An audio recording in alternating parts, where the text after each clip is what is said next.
I don't want to go to prison. But you told me when I arrived that you wanted to give me a good impression of your country, and it's not going very well.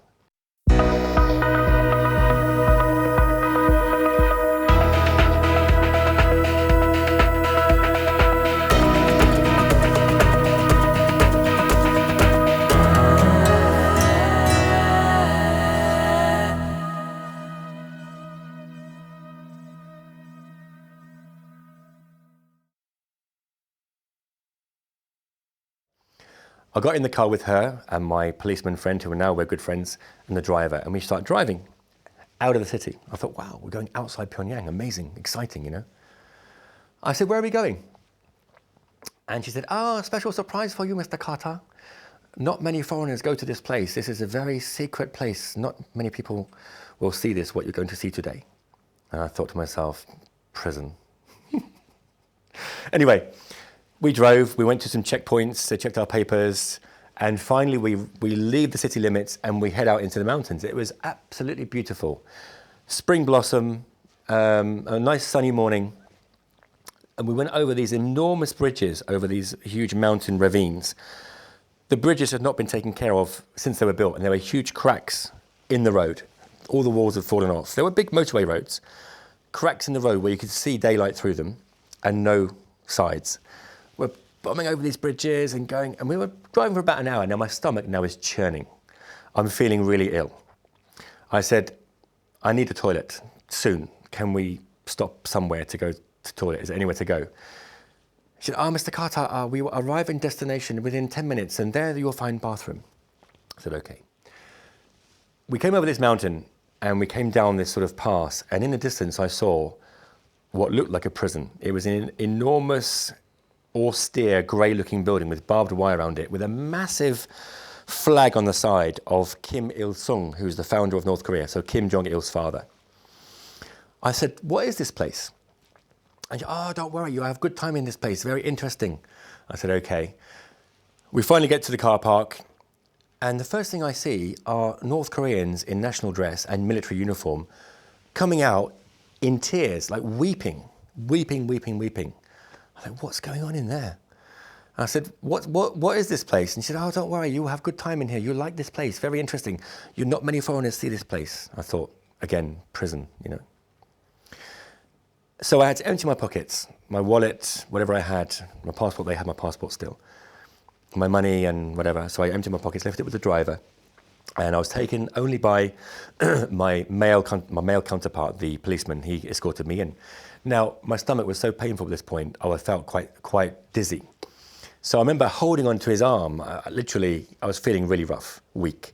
I said, listen, I need the toilet really soon. Can we take care of that? He said, yes. Toilet break coming in 5 minutes. As we went in, there were these weird air blowers, high pressure air blowers, blowing all the dust and stuff off of you. I had to put bags over my feet, over my shoes. Now, North Korea is a very poor country, extremely poor. Everything's falling apart. It's grey and crumbling.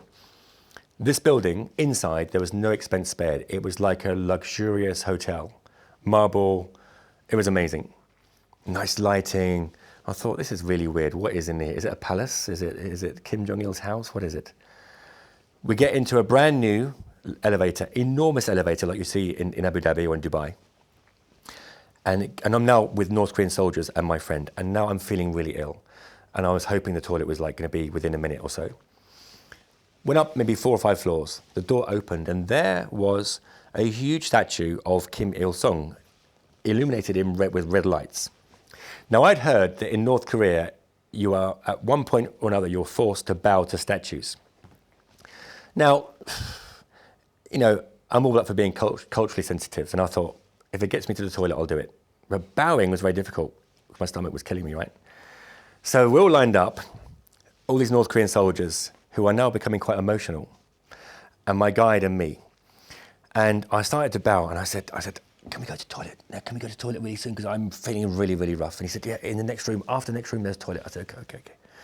Well, we're guided into the next room, and there, in all its splendor, with all this amazing architecture and paintings and marble, was the dead body of Kim Il-sung. The leader was immortalized, if you like. It was a mausoleum.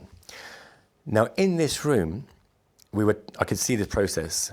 4 people went at each point of his body, 2 sides, head and feet, and they would bow at the same time and then raise up, and they would start weeping, like weeping. Now, here I am. This is not my leader. I don't even know who this guy is. And all I think about is, if I break wind, if I fart in this room, they're going to kill me.